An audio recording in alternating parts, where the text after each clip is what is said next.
మీకు అందరికీ చెప్తున్నాను, నమ్మి నీ యజమాని నీకు పని అప్పచెప్పినప్పుడు వంచన చేయవాకు, మోసం చేయవాకు, యథార్థంగా ఉండు.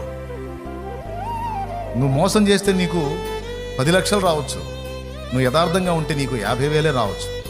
కానీ గుర్తుపెట్టుకో, ఆ 50,000 50 లక్షల కంటే ఎక్కువ అయ్యేటట్టు దేవుడు చేస్తాడు. మోసపూరితంగా నువ్వు పొందే 10 లక్షలు 10 రూపాయల మాదిరిగా ఖర్చు అయిపోద్ది. ఖచ్చితంగా అయింది. వెంటనే పేషెంట్ అవుతావు, ఆసుపత్రిలో జాయిన్ అవుతావు, 10 లక్షలకి 20 లక్షలు పోయి గ్యారంటీ. నమ్మినోడిని వంచన చేయటం, నమ్మినోడిని ఫ్రాడ్ చేయటం. నమ్మాడు, ఇప్పుడు మోసం ఎవరిని చేస్తామన్నా నమ్మినోళ్ళే కదా అంటారు. భార్య భర్తకి నమ్మకంగా ఉండాలి, భర్త భార్యకు నమ్మకంగా ఉండాలి. భార్యను అన్యాయం చేసి మరొకరిని ఆశ్రయించి భార్యకు ద్రోహం చేయకూడదు.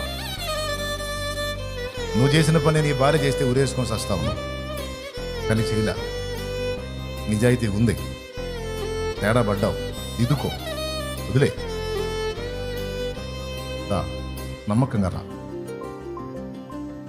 సరి చేసుకో, దిద్దుకొని బతుకు, దేవుడు దీవిస్తాడు.